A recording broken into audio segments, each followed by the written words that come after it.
Nestled along the southern border, in a place few dared to visit, lay the small town of Nuevo Cielo.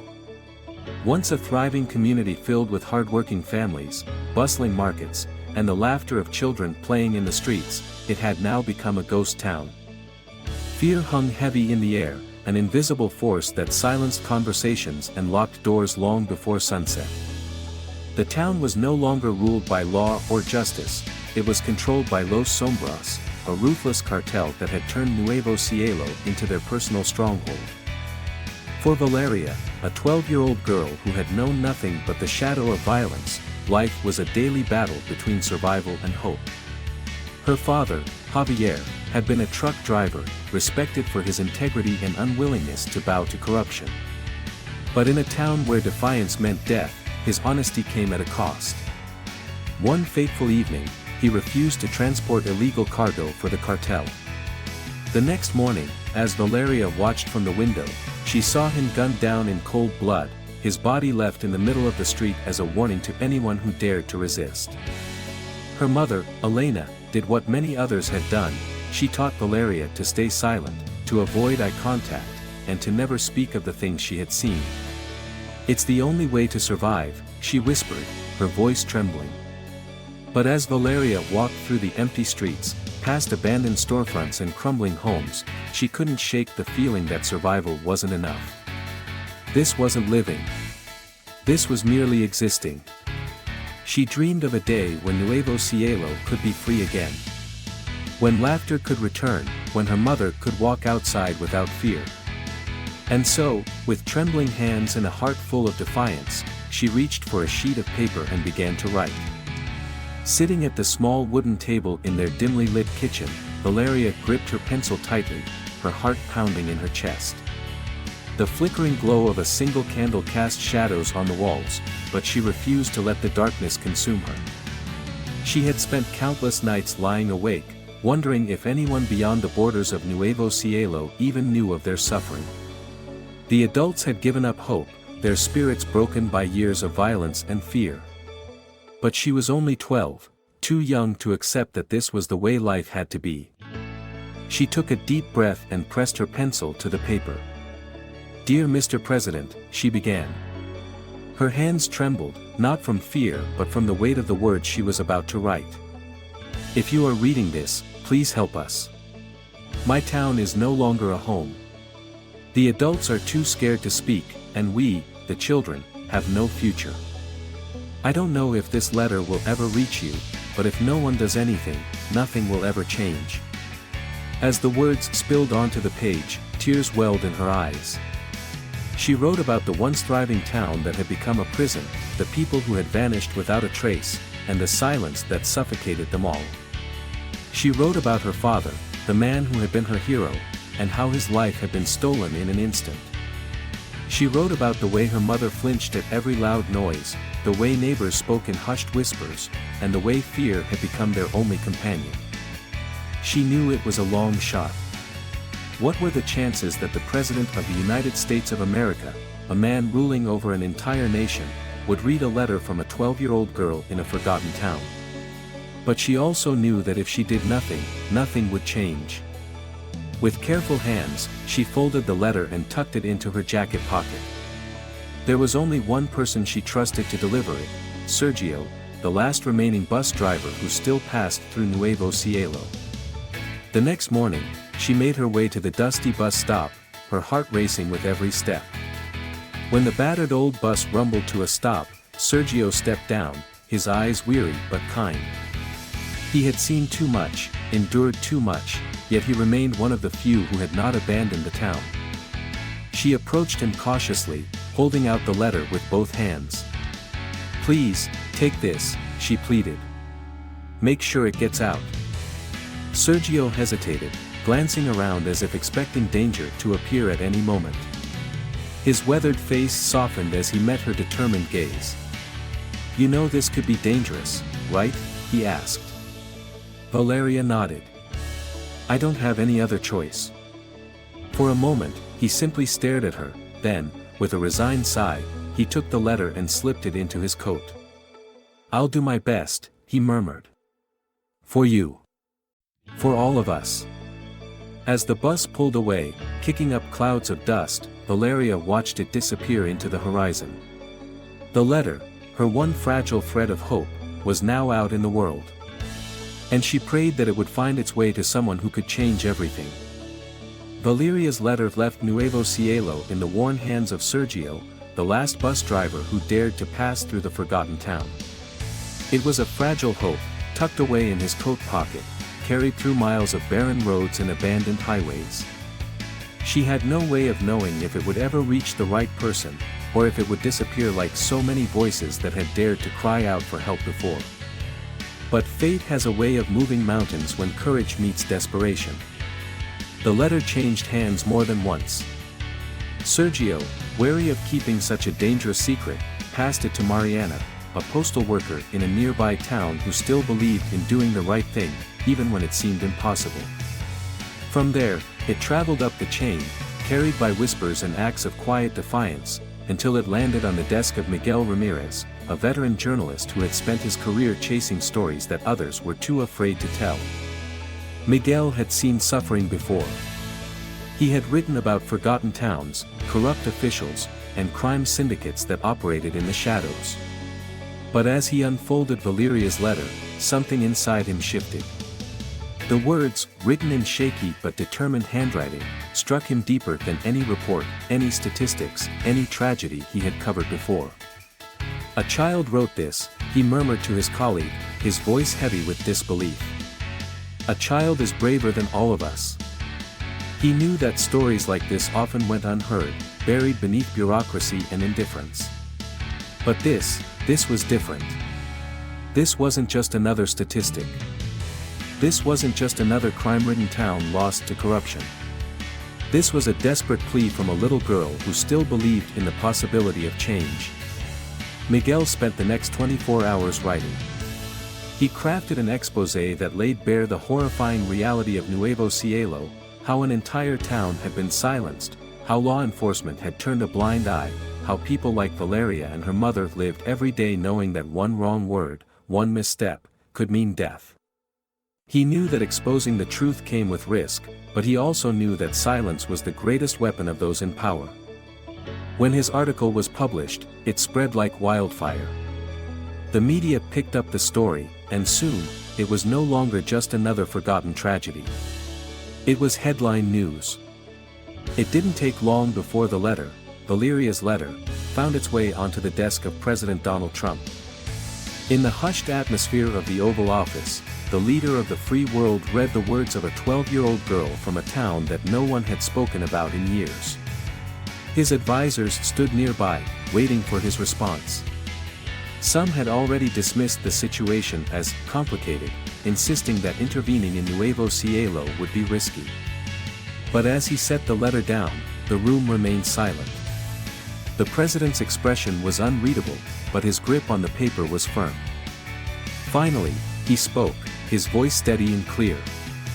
"How does something like this happen in my country?" An advisor hesitated before answering. "Sir, the situation in Nuevo Cielo is extremely complex. The local government has no real authority. The cartel operates with total impunity. Sending help would be difficult." President Trump leaned forward, his expression unwavering. "The greatest risk is doing nothing." He tapped the letter with his fingers. "If a child is brave enough to ask for help, then we better be brave enough to do something about it." With that, the room sprang into action. Orders were given. Calls were made. Plans were drawn. The president didn't just want an investigation, he wanted a solution. Within 48 hours, the wheels of justice began to turn.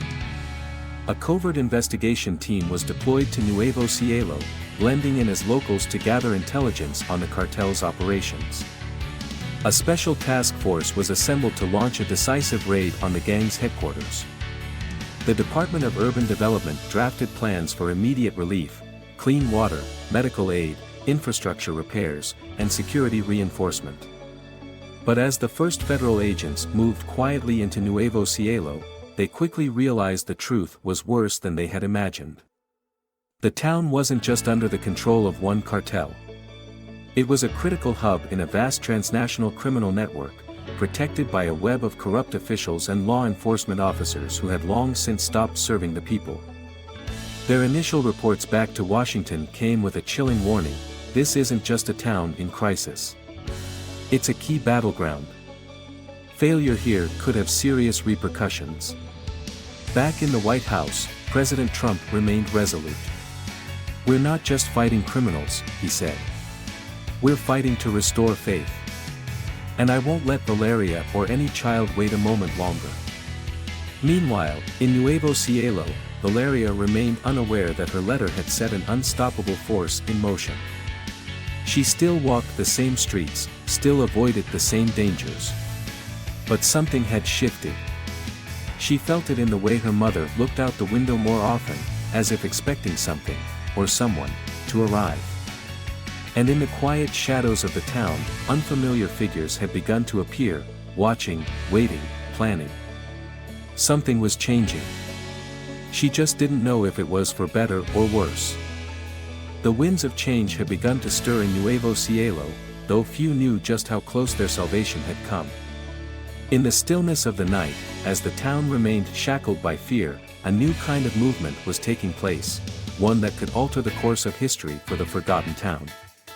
Hundreds of miles away, in a high-security briefing room in Washington, D.C., the most powerful minds in national security gathered around a long, polished table. At the head of the room sat President Donald Trump, the weight of Valeria's letter still lingering in his thoughts. The urgency of the situation had ignited a fire within him, a determination to act swiftly and decisively. A lead intelligence officer stood and gestured to a satellite image projected onto the screen. "Nuevo Cielo isn't just another town plagued by crime," he began. "It's a central hub in a massive cartel operation. Smuggling routes, illegal arms trade, drug distribution, everything flows through here. And it's all protected by a network of corrupt officials." Another advisor spoke up cautiously. "If we intervene, we're not just fighting a gang. We're dismantling an entire criminal empire." The president folded his hands, his eyes locked onto the screen. "Then we take them down at the roots." He turned to his top military strategist. "I want a plan. Not just to go in and clean up, I want a plan to make sure this town never falls into darkness again." The room shifted into motion. The strategy would be bold, calculated, and effective. Within hours, a three-phase operation was launched. Phase 1, Covert Intelligence and Infiltration. Before any action could be taken, a covert team was deployed to Nuevo Cielo, blending in as locals.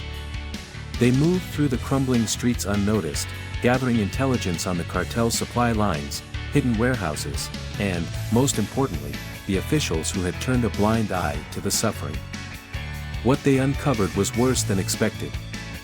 The cartel leader, Esteban Vargas, had fortified his power with a combination of brutality and corruption. Local law enforcement was entirely compromised. Anyone who resisted was swiftly silenced. One agent's report was chilling: "This town doesn't just need a rescue. It needs a revolution." Phase 2, Tactical Strike and Rescue. The second phase would be the most dangerous. A special task force, comprised of elite operatives, was assembled for a decisive strike. Their mission was twofold: to take down Esteban Vargas and his cartel, and to rescue the townspeople who had been taken as hostages, including Valeria's mother, Elena. Under the cover of night, unmarked vehicles began rolling toward Nuevo Cielo. The air was thick with anticipation, the tension mounting as the town unknowingly awaited its reckoning. Inside the cartel's heavily guarded compound, Esteban sat in his grand estate, confident in his untouchable power. He had ruled Nuevo Cielo for years, his word law, his presence an unshakable force of terror. No one had ever dared challenge him. Until now. As the task force moved into position, one of the undercover agents radioed in a final confirmation: "We have the hostage's location. We move now." A silent command was given. And then, chaos erupted. The sound of explosions shattered the silence of the night. Armed agents stormed through the compound, swift and precise, taking down cartel guards before they had time to react. Gunfire echoed through the halls as operatives worked their way toward the hostages. Meanwhile, Esteban, ever cunning, sensed his empire crumbling. He slipped through a hidden tunnel beneath his estate, determined to escape and rebuild elsewhere. But Valeria had unknowingly played a role in ensuring his capture. Earlier that night, desperate to find her mother, she had secretly followed a group of informants working with the agents.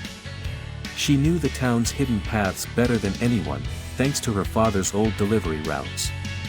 When she overheard the cartel's escape plans, she acted without hesitation. She ran to the task force's commander, her breath coming in gasps. "I know where the tunnel leads. You have to block it." Her information was crucial. Within minutes, agents moved to cut off Esteban's escape. As he emerged from the hidden passage, a blinding light caught him off guard. "Freeze! Drop your weapon." For the first time, Esteban Vargas felt fear. He had spent years making others tremble, but now, faced with the relentless force of justice, he knew his reign was over. He raised his gun, a last act of defiance, but a single, precise shot sent him crashing to the ground. As he was cuffed and dragged away, the town that had suffered under his rule for so long finally saw its first glimpse of freedom. Phase 3, Rebuilding and Restoring Hope. As dawn broke over Nuevo Cielo, the once terrified townspeople emerged from their homes, hesitant, uncertain. The cartel had fallen, but what came next? Valeria didn't hesitate.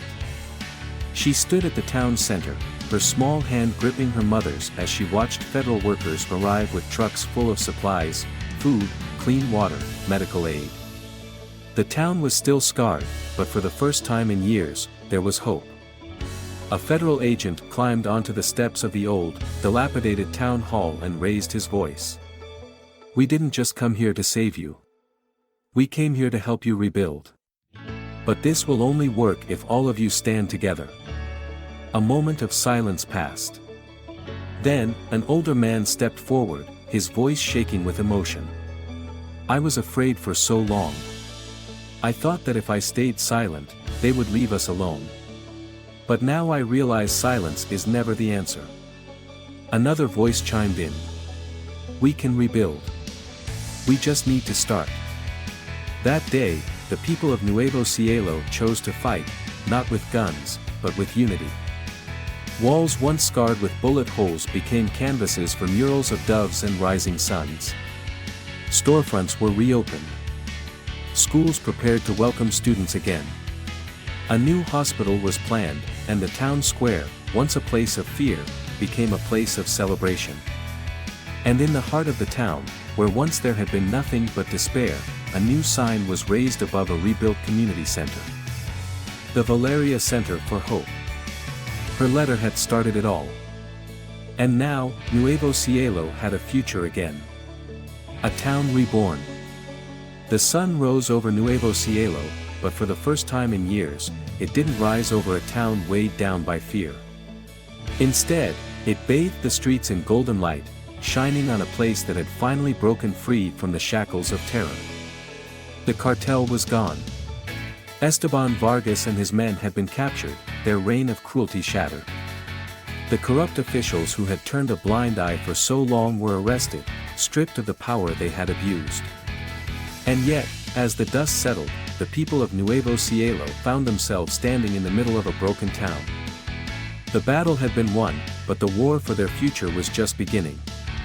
The first steps toward change. Valeria stood in the town square, her mother Elena beside her, watching as government relief workers unloaded crates of food, water, and medical supplies. Federal officers patrolled the streets, not as oppressors, but as protectors, ensuring that no remnants of the cartel could ever return. But despite their newfound freedom, an eerie stillness clung to the air. The people of Nuevo Cielo had lived under fear for so long that they had forgotten what it meant to feel safe. Doors remained closed. Windows stayed shuttered. Even as children peeked out from behind their mother's legs, their eyes wide with curiosity, they hesitated to step outside. It wasn't the physical ruins that held them back. It was the scars left behind in their hearts. A federal agent climbed onto the steps of the town's crumbling courthouse, the building that had once been the center of law but had long since been abandoned to decay. He raised his voice, firm yet compassionate. "We didn't just come here to rescue you. We came here to help you rebuild."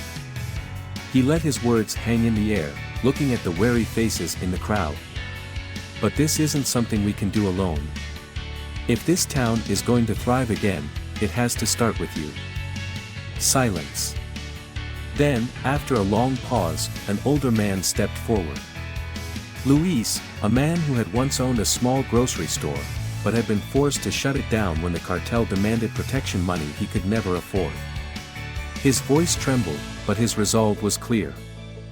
"I don't know where to begin," he admitted, his gaze sweeping across the crowd. "But I know we can't stay frozen in fear forever. If we have a chance to start over, we have to take it." Murmurs of agreement rippled through the people gathered. A young woman stepped forward next. "We have walls that need rebuilding, streets that need cleaning, and businesses that need reopening." She turned to the government workers. "If we do our part, will you keep your promise?" A firm nod from the agent. "We're in this together." That was all it took. A community reclaims its home.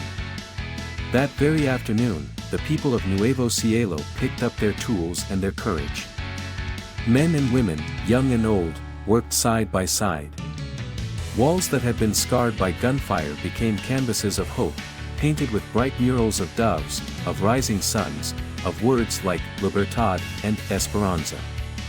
Streets once abandoned to silence rang with the sounds of hammers and laughter.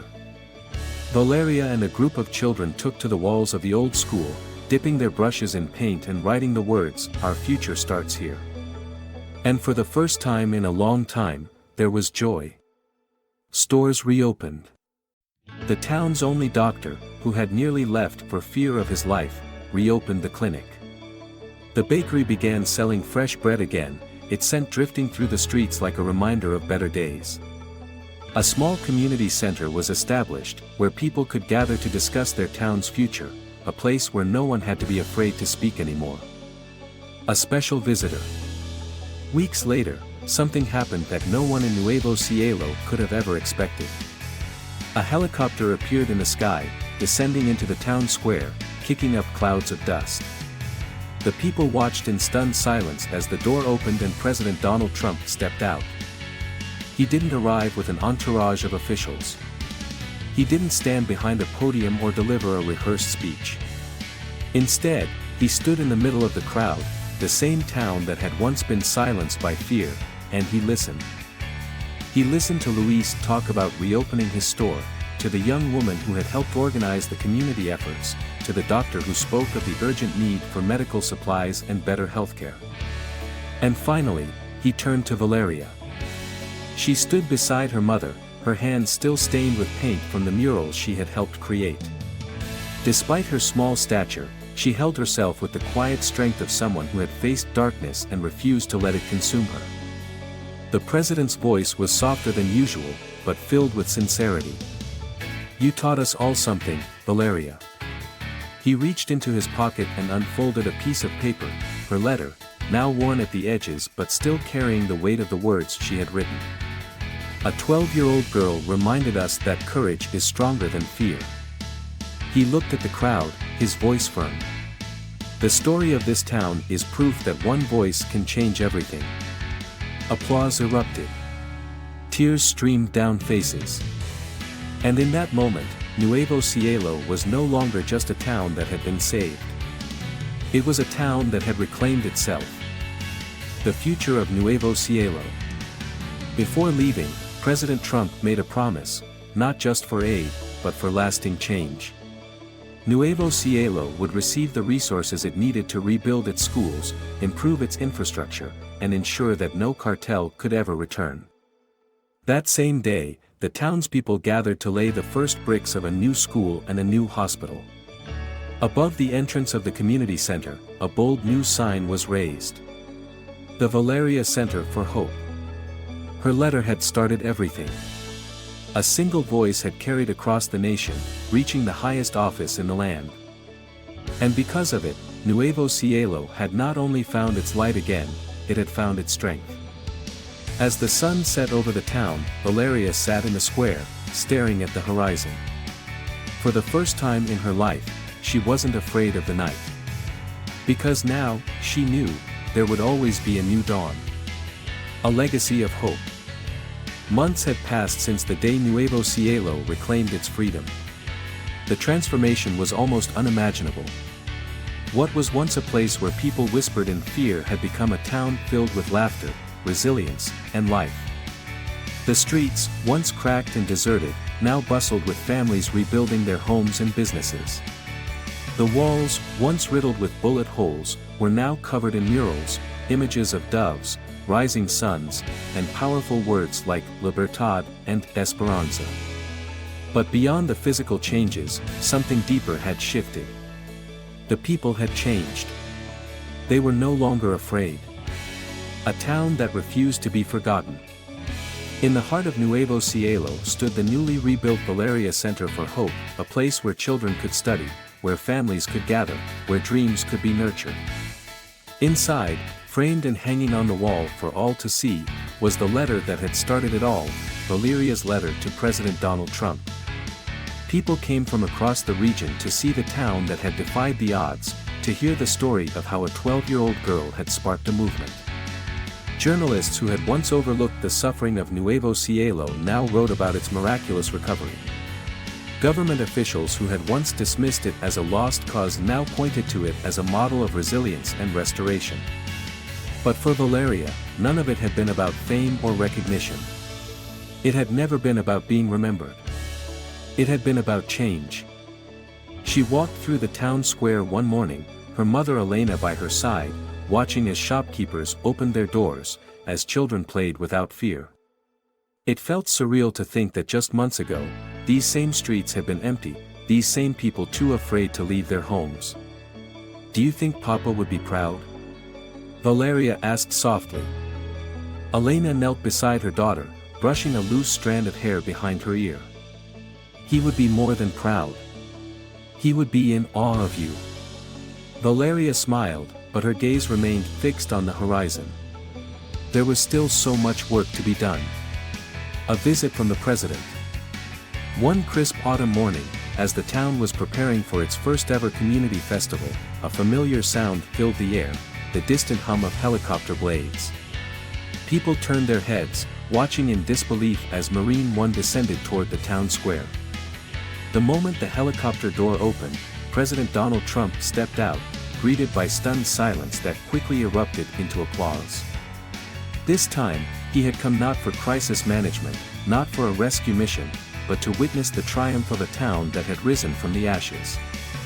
Walking through the town, he shook hands with business owners, spoke with families, and listened to the stories of those who had once lived in fear but now stood tall. The transformation was undeniable, and it was all because a single girl had refused to stay silent. When he reached Valeria, she stood beside her mother, her small hands folded in front of her. The president smiled warmly, then gestured toward the letter framed inside the community center. "You changed the world, young lady," he said. "And you reminded us all that courage doesn't come from power, it comes from standing up for what's right, no matter how small you are." Valeria's cheeks flushed with pride, but she shook her head. "I didn't do it alone." President Trump nodded. "No, you didn't. But every great movement starts with one person willing to take the first step." He then turned to the crowd. "Nuevo Cielo is proof that America doesn't turn its back on those in need. This town could have been left in the shadows, but today, it stands in the light. And it's because you, every single one of you, chose to fight for it. Building for the future." With government support now secured, the town continued to flourish. Schools reopened, businesses thrived, and infrastructure projects ensured that Nuevo Cielo would never again be vulnerable to the forces that had once controlled it. One of the biggest developments was the opening of a brand new school, where children could learn without fear, where dreams could be nurtured instead of stolen. At the entrance of the school, a plaque was placed in honor of Javier, Valeria's father, the man who had stood for honesty and paid the ultimate price. Valeria, now a little older, sat in one of the classrooms, helping younger children with their reading. It was strange, seeing life move forward, knowing that the horrors of the past were now just memories. But as she looked at the children laughing and learning, she knew it had all been worth it. One afternoon, a worker from the Department of Urban Development noticed Valeria painting on the school wall. He crouched beside her, watching as she carefully brushed a bright golden sunrise stretching across a blue sky. "What are you painting?" he asked. Valeria smiled. "Our future." The man nodded, his voice thoughtful. "And what do you think it will look like?" She dipped her brush into the yellow paint, adding more light to the rising sun. "A place where we don't have to be afraid anymore." Together, they rose. The final transformation of Nuevo Cielo wasn't just about buildings or businesses, it was about healing. It was about the people who had once cowered in silence now standing together, side by side. It was about children growing up in a town where their futures weren't decided by fear, but by possibility. On the night of the town's first festival, the people of Nuevo Cielo gathered in the square. Music filled the air, laughter echoed through the streets, and for the first time in years, the town celebrated not just survival, but life. As the festivities carried on, Valeria found herself standing before the mural she had helped paint, the golden sunrise that now symbolized their new beginning. Her mother joined her, wrapping an arm around her shoulders. "Do you still feel like that little girl who wrote the letter?" Valeria thought for a moment before answering. "No," she turned, looking at the people dancing, laughing, living. "I feel like someone who helped change things." Her mother squeezed her hand. "You didn't just change things. You gave us back our home." And in that moment, as the town of Nuevo Cielo stood together under the glowing festival lights, they all knew one thing for certain: hope had returned. Because of one letter. Because of one girl. Because a town that had once been forgotten had chosen to rise. A future reclaimed. Months had passed since the people of Nuevo Cielo had stood together and declared that their town would no longer live in fear. The streets that had once been abandoned were now filled with laughter. The schools that had been shut down were now full of eager students, their futures no longer dictated by violence but by hope. It was a transformation that once seemed impossible. But it had happened, because one girl refused to stay silent. The legacy of a letter. In the heart of the town, inside the Valeria Center for Hope, a framed letter hung proudly on the wall. It was the same letter that had been carried from one set of hands to another, the same letter that had reached the desk of President Donald Trump and set everything into motion. The paper was slightly worn now, its edges curled from time and touch, but its message remained unchanged, a simple plea from a child who had believed that someone, somewhere, would care enough to listen. And someone had. The president had kept his promise. The town had been rebuilt, not just with bricks and roads, but with trust and faith in one another. The government had provided the resources, but it was the people of Nuevo Cielo who had done the real work, who had refused to let their past define them.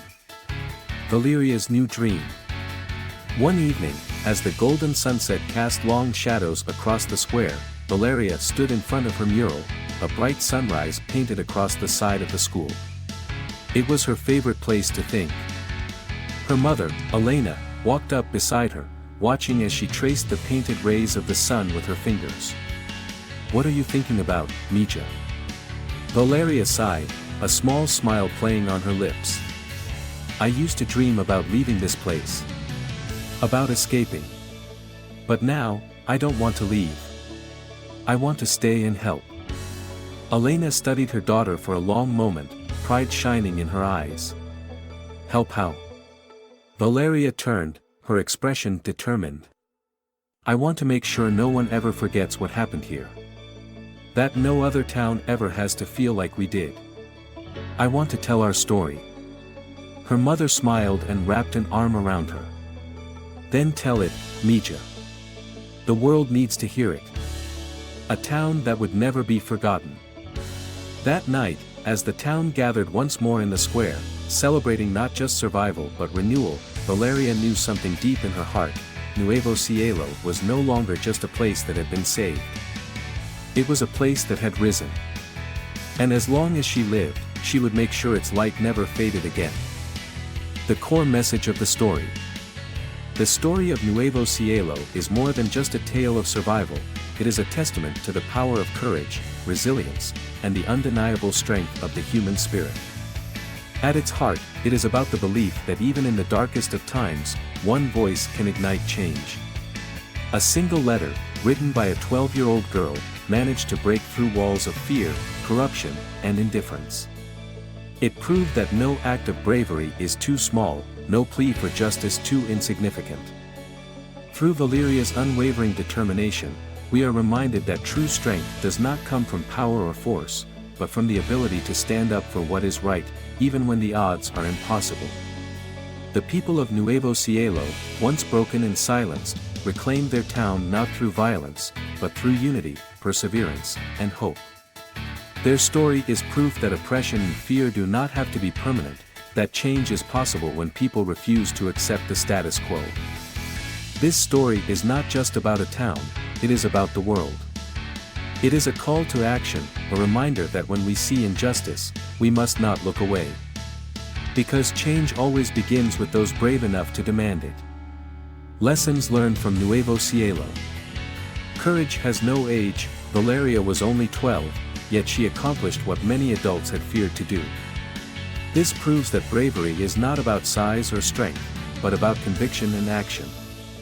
One voice can make a difference. A single letter changed the fate of an entire town. Even the smallest act of defiance against injustice can set off a ripple effect that leads to something greater. Fear thrives in silence, but hope thrives in unity. The people of Nuevo Cielo spent years living in fear because they believed they were alone. It was only when they stood together that they found the strength to rebuild. Silence enables oppression, only by speaking out can change begin. True leadership means taking action. President Donald Trump chose to act and others hesitated.